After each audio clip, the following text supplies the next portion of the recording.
Hello, my name is Rupert Hoodruff and I'm the Chairman-in-Chief Researcher of the Hurun Report. Now 2024 is a big year for me for anniversaries. It happens to be the 25th anniversary of the Hurun China Rich List, a list that we just put out the other day, whereby we've been telling the story of China's wealth creators for 25 years without a break. But it also happens to be another big anniversary year. It happens to be the 20th anniversary of a list I'm very proud of, the Hurun China Philanthropy list. So this list actually was started or triggered, if you like, by after a talk I gave at the American Chamber of Commerce in Shanghai, sort of 20 plus years ago.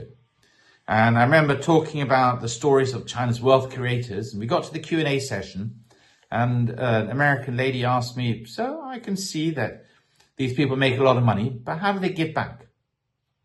And I remember going home that evening and starting to look around and think about this. Anyway, 2004 was the first time I put out a Hurun China Philanthropy list. So this year, it's our 21st list, in fact, but 20th anniversary of the list. And we've really seen a lot of changes in philanthropy in China. It's become much more sophisticated. So in the early days, people were very, haphazard about their donations. People wanted to give back, but it wasn't easy because, first of all, there wasn't as much wealth, obviously, as today. And secondly, it wasn't nearly as sophisticated a market to be able to make donations efficiently in. And then 2008, we had the Sichuan earthquake, and that really changed people's ideas towards philanthropy. People and entrepreneurs, big entrepreneurs, used to come to me in that year and say, Rupert, please make sure you put us on the philanthropy list. I'd like this to be a publicly known donation. It was important because these entrepreneurs were making a lot of money and becoming very famous locally. They also felt a responsibility to make donations as well. And so that was a big moment. Then we had in 2016, when China's philanthropy law came into effect, and that made making donations again much easier. And then 2021, we had the common prosperity idea that came about in China. And so again, that triggered a lot of people to make donations in public again. First of all, I'd like to say thank you very much to our title sponsor, Hengcheng Shaofang. They're a premium Baijie brand in China. And they don't just title sponsor the philanthropy list, but they also title sponsor the China Rich list, because as we can always say, wealth creation goes hand in glove with donations. So what are the themes this year that are worthy of your attention? Well, the philanthropy list is a list of those who made at least 100 million renminbi's worth of donations in the last year. That's the equivalent to about 15 million US dollars. And we managed to find 23 of these people. 23, well, it's down 26 individuals. So we had 49 that we found 2 years ago. But I suppose that was understandable because 2 years ago, it was just the onset of common prosperity and a lot of entrepreneurs wanted to be seen to be giving. But it was also when China's stock market, if you like, was at its peak. Actually, it was 2021, it was at its peak. And so when we did the 22 philanthropy list, there were a lot of people that we found. So it's an above average year with 23 people. But generally speaking, not just for China, but around the world, philanthropy donations do not keep up with wealth creation. And that's just because wealth creation is happening at a faster and faster rate. Philanthropy is not keeping up, but there are certain people who are still making big donations. Now, what are the main causes that people like to donate to in China? Well, it's heads and shoulders. Number one is education. So people like to give to universities and their alma maters especially. So that's 70% of this year's list donation causes. Number one is actually first time for him to be number one is a 58-year-old from lives in Shanghai, but he's from Ningbo, which is just near Shanghai. And he's a semiconductor king of China, making semiconductors mainly for the mobile phone industry, but also some of the other industries as well.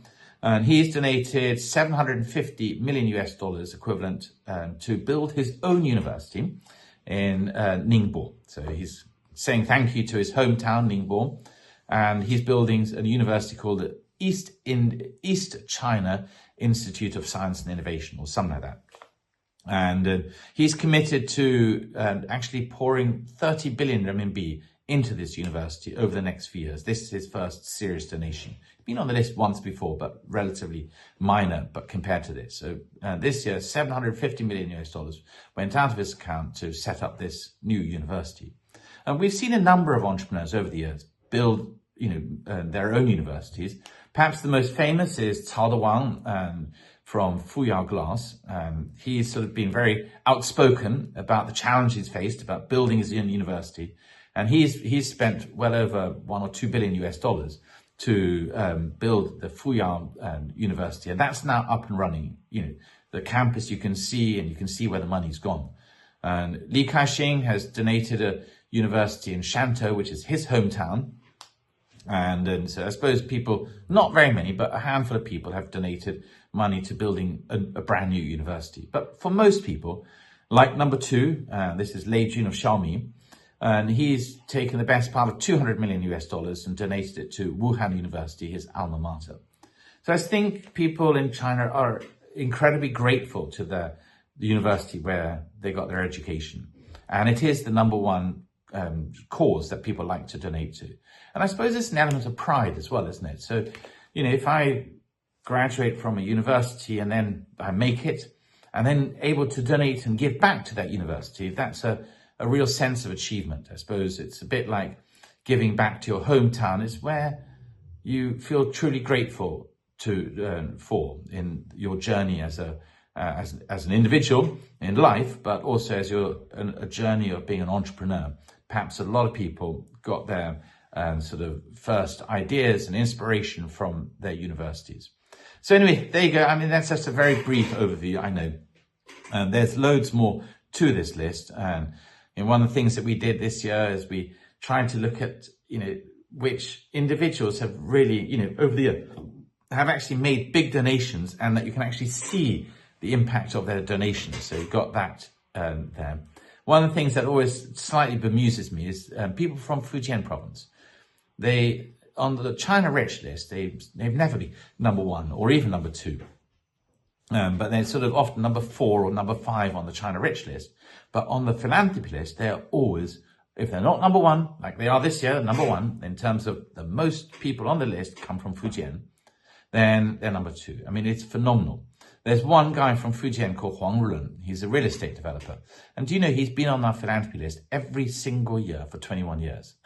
So, I mean, that's every single year he's made donations of 10, 20, 30 million US dollars. Once or twice, he made very big donations, almost 300 million, I think.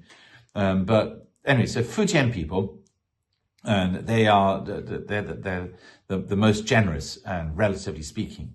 And the ones that stand out perhaps on the other side is people from Zhejiang province. I know number 1 this year is from Zhejiang, so it's not to diss all Zhejiang entrepreneurs, but Zhejiang entrepreneurs have always been pretty much every year number 1 on our China Rich list.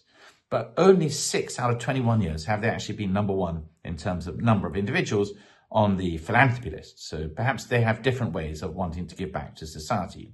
And then this year specifically worth pointing out are those from Jiangsu province. So Jiangsu, number 3 on the China Rich list, but this year they didn't even make the Philanthropy. Not one individual that we managed to find, I should add, was on the Philanthropy list. There may be loads of people that we missed, so I've got to put that caveat in.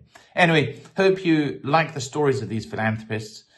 These stories are very worthwhile trying to dig deeper into, because it's difficult to make donations effectively.